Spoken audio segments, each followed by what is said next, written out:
Salut à tous, aujourd'hui je vais vous expliquer comment débuter et vous lancer facilement dans le drone FPV. C'est parti!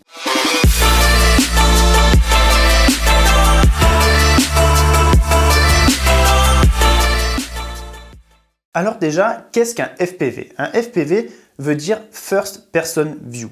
La différence en fait entre un drone FPV comme cela et un drone classique que vous avez peut-être l'habitude de voir ou d'utiliser, comme un DJI Mavic, Phantom ou n'importe quelle autre marque. Ici, la différence va être au niveau du pilotage surtout. Alors, déjà, on va parler au niveau de la télécommande. Vous allez voir qu'il y a deux types de télécommande. Ici, sur un FPV, vous avez une télécommande classique qui peut ressembler, ici, là c'est une petite télécommande, c'est des nouvelles télécommandes qui viennent de sortir, qui ressemblent plus ou moins à une manette de PlayStation, honnêtement. Mais la différence, c'est que vous n'avez pas d'écran, alors que sur une télécommande de drone type Mavic, DJI, etc., vous avez soit l'écran intégré, soit vous rajoutez votre téléphone. Pourquoi? Parce que c'est grâce à cet écran-là que vous allez voir ce que vous êtes en train de filmer. Alors la différence entre le drone classique et le FPV, c'est que sur le FPV, donc je viens de vous le dire, vous n'avez pas d'écran et c'est donc en fait un masque qui va vous permettre de regarder en temps réel ce que vous êtes en train de filmer. Vous allez donc être dans un monde vraiment un peu parallèle, comme si c'était un masque virtuel, mais vous allez être vraiment dedans et regarder vraiment clairement ce que vous êtes en train de filmer. Donc ici, ça va être vraiment totalement différent au niveau de la sensation, puisque vous allez avoir l'impression de vous-même voler avec le drone, plus ou moins. Attention, hein. Donc voilà déjà la grosse différence au niveau du matériel, au niveau du pilotage. D'accord? Ensuite, vous avez pu voir que ces deux drones ont l'air quand même totalement différents. Celui-ci a l'air bien fini, avec un beau plastique, enfin une finition parfaite, et celui-ci a l'air un petit peu artisanal.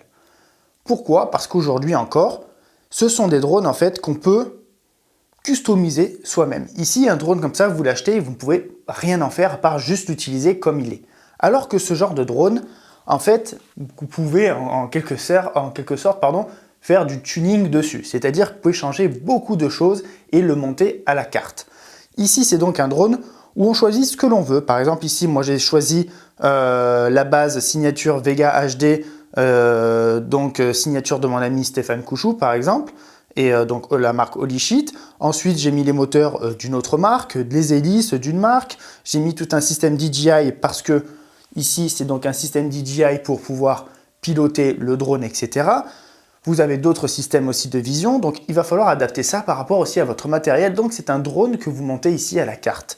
Ici, même principe, on peut avoir une caméra qui est différente. Là, c'est avec le système DJI, donc c'est la caméra qui va avec. Ici, j'ai fait faire, donc, parce que tout ça, ça s'appelle des TPU. C'est donc des impressions 3D que vous pouvez modéliser, faire modéliser ou le faire vous-même si vous avez une imprimante 3D. Vous pouvez créer pas mal de choses. Vous pouvez même créer votre propre châssis si vous le souhaitez. Et ici, créer aussi, par exemple, votre propre protection pour la GoPro, parce que je vais vous expliquer, c'est comme ça que l'on filme sur un drone FPV. Donc ici, vous insérez votre GoPro comme ceci. Là, j'ai fait faire donc une case pour la GoPro 8. On a fait faire ici devant un système pour pouvoir mettre des filtres ND. Vous pouvez vraiment créer tout ce que vous voulez. Donc déjà aussi, c'est une grosse particularité entre le drone FPV et le drone classique parce que vous pouvez vraiment modéliser beaucoup de choses et le faire à votre guise. Ici, lorsque vous l'achetez par exemple, vous l'achetez gris. Vous pouvez peut-être coller des autocollants si vous voulez le customiser. Ici, vous avez le choix de faire ce que vous voulez. Vous pouvez avoir les TPU, donc les impressions 3D de n'importe quelle couleur. Ici, on a fait faire un dégradé exprès aussi, bleu-blanc. Les hélices, vous pouvez avoir n'importe quelle couleur d'hélice aussi. Donc ça aussi, c'est un peu la force de ce drone. C'est que vraiment, il peut être unique et être votre propre drone vraiment fait pour vous. Donc ça, c'est au niveau, on va dire, du design. Au niveau technique aussi, vous allez voir la grosse particularité. Ce type de drone sont quand même limités à une certaine vitesse. D'accord? Ils sont quand même assez bridés dans l'ensemble, alors que ceux-là, ils peuvent aller beaucoup plus vite. Vous pouvez avoir des moteurs qui vont entre 100 et 200 km/h, peut-être plus, je ne sais pas, après voilà, mais honnêtement, ici c'est un drone qui va vraiment beaucoup vite, très vite, pardon, donc voilà, et avec celui-là, c'est la particularité aussi de ce que vous allez pouvoir faire comme image. Pourquoi? Parce que la différence entre ce type de drone et celui-ci, ça va être les mouvements que vous allez pouvoir reproduire. Outre la vitesse déjà, mais ensuite, avec ce drone, vous êtes d'accord, les seuls plans que vous pouvez faire avec ce drone, regardez, le drone ne bouge pas en fait. Ce que vous pouvez faire, c'est seulement ça, ça, ça, ça, ça, ça. Mais à aucun moment, le drone ne pivote en l'air. Le drone est toujours plat, celui-ci. Seule la caméra peut pivoter vers le bas et vers le haut. Donc par exemple, si vous avancez, vous pouvez aller vers le bas et avoir l'impression que le drone fait comme ça, alors que non, le drone reste toujours plat. La différence avec celui-ci, c'est que vous pouvez lui faire n'importe quel mouvement. Vous pouvez même faire des figures, des backflips, des front flips, des vrilles, etc. Et c'est là que vous allez pouvoir créer des images extraordinaires et des images qui ne sont pas possibles avec ce type de drone. Pourquoi? Parce que d'un coup, vous allez pouvoir monter, par exemple. Une chose que vous ne pouvez pas faire avec celui-là, vous allez pouvoir monter comme ça, mais la caméra ne peut pas se mettre vers le haut. D'accord?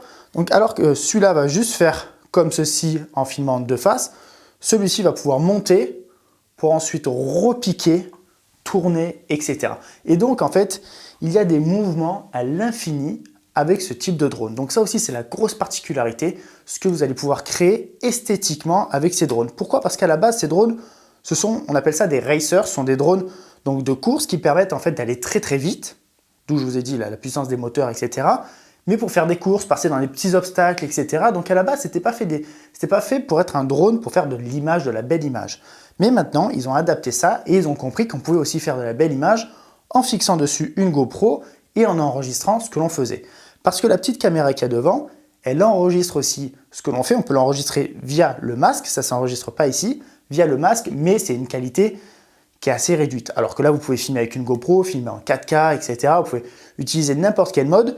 Attention, je vais vous donner maintenant le mode que je préconise aussi pour la GoPro. Donc, le mode que je préconise pour régler votre GoPro sur ce type de drone, c'est de filmer toujours en Super View.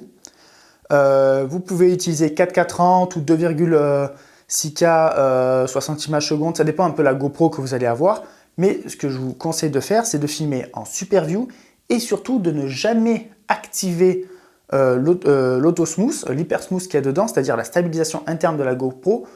Pourquoi? Parce qu'il y a un logiciel qui s'appelle RealSteady qui permet, un logiciel qui est payant, qui est assez cher, mais malheureusement c'est comme ça. C'est le seul logiciel qui vous permet ensuite de stabiliser parfaitement vos images et avoir un rendu ultra fluide. Vous pouvez aussi le faire en utilisant l'hypersmooth de la GoPro et donc ne pas pouvoir utiliser ce logiciel après parce que si vous utilisez l'hypersmooth de la GoPro, le logiciel ne le prend pas en compte et ne stabilisera pas vos images ensuite. Donc voilà, ça c'est très important de ne jamais activer l'hypersmooth de la GoPro si vous voulez ensuite les faire stabiliser sur ce logiciel. Donc après à vous de voir, voilà, si vous voulez faire sans ce logiciel, avec, etc. Mais c'était une petite aparté. Donc voilà un petit peu sur les deux drones, ce que je voulais vous dire. Maintenant, la grosse différence, si vous voulez vraiment commencer à faire du FPV, ceci et ceci n'a rien à voir. Rien à voir du tout. Pourquoi? Parce que sur celui-ci, vous avez un système GPS qui vous permet de filmer, on va dire, très facilement. Si vous avez déjà filmé avec ce genre de drone, honnêtement, même si vous n'avez jamais filmé, c'est très facile, même un enfant pourrait filmer avec ça.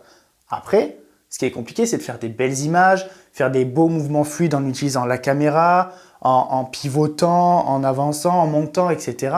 Ça, c'est plus compliqué. Mais faire décoller le drone, le faire monter, le faire descendre, c'est très facile. Pourquoi? Parce qu'avec cette télécommande et le système GPS que vous avez à l'intérieur, c'est tout simple parce que le système GPS vous permet de stabiliser votre drone. Dès que vous touchez les télécommandes, le drone bouge, c'est logique. Dès que vous lâchez votre télécommande, le drone ne bouge pas et est donc en stationnaire et donc vous ne pouvez pas le cracher. C'est la grosse différence et donc c'est pour ça que c'est facile de filmer plus ou moins avec ce drone parce que vous pouvez le positionner, attendre un petit peu et après faire votre plan. La différence avec celui-ci, c'est que ça, vous ne pouvez pas le faire. Ici, c'est un peu comme un avion, c'est-à-dire qu'il ne faut pas lâcher les manches. Si vous lâchez les joysticks, alors ici déjà ils sont beaucoup plus fluides, c'est-à-dire que comme le drone est très rapide, si vous activez rapidement un joystick, le drone part comme une fusée. Mais vraiment, il part, je ne sais pas s'il ne fait pas du 0 à 100 km/h en une seconde, vraiment. C'est vraiment énorme, contrairement à ça qui met quand même un peu plus de temps avant d'aller pas aussi vite, parce qu'il ne va pas jusqu'à 100 km/h. Mais ici, la grosse différence, c'est si vous lâchez les joysticks en l'air, le drone, il redescend. Et c'est comme ça un petit peu qu'on pilote quand on va monter, que le drone va faire comme ceci, et lorsque vous voulez redescendre en fait à pic, en fait vous coupez les gaz. Vous ne coupez pas les moteurs, attention, vous coupez juste les gaz. Et donc en fait le drone tombe à pic et ça donne cet effet de vitesse où il fait vraiment comme ceci, on monte, on monte, on monte avec les gaz, on pivote et on lâche les gaz et le drone repique. Et donc voilà, c'est aussi la grosse particularité de ces drones et c'est pour ça que le pilotage est complètement différent. Donc attention, et maintenant je vais vous conseiller, si vous voulez vraiment commencer par ce type de drone, ce sont des drones qui coûtent un petit peu d'argent. Honnêtement, entre un drone complet comme ça, sans la GoPro, une télécommande, un bon casque, etc., tout ce qui va avec, des batteries, on va en revenir après, vous avez quand même pour au moins 1000-1500 euros quand même. Hein. Ça dépend un peu des modèles. Comme je vous ai dit, comme vous pouvez faire clairement du tuning sur ces drones, vous pouvez choisir des très bons moteurs, comme des moteurs moins bas de gamme, enfin plus bas de gamme plutôt. Voilà, vous pouvez vraiment choisir selon votre budget, mais ça coûte quand même quelque chose. Donc si vous ne savez pas piloter ce genre de drone, c'est compliqué de le lancer direct. C'est la raison pour laquelle il existe un simulateur en ligne qui s'appelle Liftoff. Et en fait, sur ce simulateur, si vous avez déjà, ce que je vous conseille avant d'acheter le drone, vous achetez simplement une télécommande de drone, FPV. Et en fait, cette télécommande, vous allez la brancher à votre ordinateur, à ce simulateur, qui je crois coûte entre 15 et 20 euros, quelque chose comme ça. Et sur ce simulateur, je vous conseille de faire au minimum 10 heures de simulateur pour pouvoir voir un peu comment répondre les joysticks, comment piloter ça, comment le faire décoller et surtout aussi comment le faire atterrir. Parce que vous allez voir que c'est un peu la difficulté. Pour moi, pour ma part, c'est la partie la plus compliquée, c'est faire atterrir mon drone. Parce que, en fait, le drone, vous voyez en fait la caméra devant, elle est vers le haut un petit peu. Et donc en fait, quand vous ramenez votre drone à plat, vous avez une vision, ce que vous voyez dans le masque, c'est pas ce que la GoPro voit, c'est ce que cette caméra voit en fait. Et donc vous avez une vision un petit peu vers le haut, et donc c'est un peu compliqué de pouvoir ramener le drone et de bien le faire atterrir, alors qu'avec un autre drone, on peut toujours avoir le drone plat comme ça, mais avoir la caméra qu'on met vers le bas et atterrir facilement. Et surtout qu'il y a un système GPS. Ici, c'est un petit peu plus compliqué. Donc c'est pour ça qu'il faut vraiment s'entraîner sur un simulateur à l'avance pour être sûr de ne pas avoir de problème et éviter de le crasher. Même si ces drones sont vraiment très costauds, contrairement à ça, si vous le crachez, vous cassez pratiquement tout. Ça, celui-là, vous le plantez à 100 km/h dans un arbre, honnêtement, des fois il ressort, il repart direct. Hein. Vous pouvez péter des petites hélices, tordre des hélices, donc ça, je crois que ça coûte entre 2 et 4 euros, 4 hélices, on va dire. Donc au niveau de la casse, ça va, ça coûte pas trop cher. Après, vous pouvez casser un bras. Si vous coupez un fil, bon, après, il faut ressouder, etc. Forcément, c'est un petit peu plus compliqué. Mais ça coûte un petit peu moins cher au niveau du crash. Surtout que là, vous avez des belles protections dessus. Voilà, donc je vous conseille de faire du simulateur déjà au moins 10 heures avant d'envisager d'acheter le drone. Vous pouvez donc acheter la télécommande, ce qui vous aidera pour forcément faire du simulateur, sinon vous ne pourrez pas le faire. Et comme ça, avoir vraiment une approche de ce drone, si ça vous plaît vraiment, de la sensation aussi. Vous pouvez aussi brancher votre masque si vous voulez l'acheter et regarder dans le simulateur avec le masque. Et vous allez voir que c'est pas facile parce qu'on a souvent cette impression, déjà vous avez pu jouer, par exemple si vous jouez à la PlayStation, des fois vous faites des jeux où vous faites comme ça avec la télécommande, quand vous tournez en voiture par exemple, vous avez envie de tourner aussi, et comme si ça allait changer quelque chose. Et bien avec le masque c'est un peu pareil, vous allez être comme ça, vous allez faire oh je pilote, oh je fais comme ça.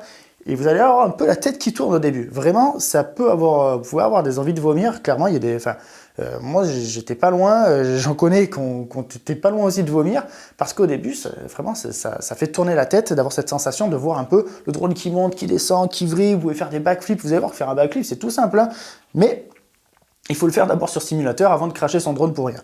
Donc voilà un petit peu. Je voulais aussi vous montrer la différence entre les batteries de ces deux drones. Comme quoi, ça, c'est quand même encore artisanal dans un sens. Vous voyez, c'est des batteries, on dirait des bâtons de dynamite, clairement. Donc, il y a différents types de batteries selon les tailles pour avoir des durées de vol différentes aussi. Ça, ce sont des 4S, donc c'est des plus petites.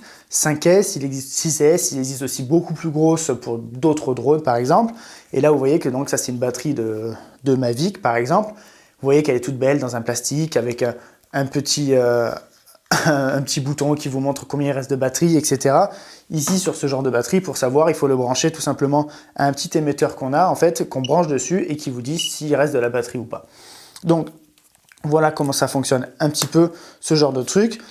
À savoir que un vol d'FPV, selon la batterie, bien sûr, que vous avez, mais c'est entre 3 et 5 minutes. Voilà, donc c'est pas beaucoup de temps, mais le drone va tellement vite qu'en même temps, pour parcourir une distance, que vous allez parcourir peut-être en 3-4 minutes avec ce genre de drone, celui-là, vous allez le faire en 30 secondes. Donc en fait, vous allez vite compenser aussi la perte de temps pour aller à un endroit parce que celui-ci va beaucoup plus vite. Donc, tout compte fait, sur un vol de 3, 4, 5 minutes, vous pouvez quand même faire de très très belles images avec ce type de drone. Moi, je vous le dis, je ne suis pas un pilote expert. Moi, ce que je vous partage aujourd'hui, c'est vraiment mon ressenti, ma passion de l'image. Je pense avoir fait quand même des images qui sont pas trop mal avec ce type de drone. Je débute encore dans le FPV, mais ça me plaît.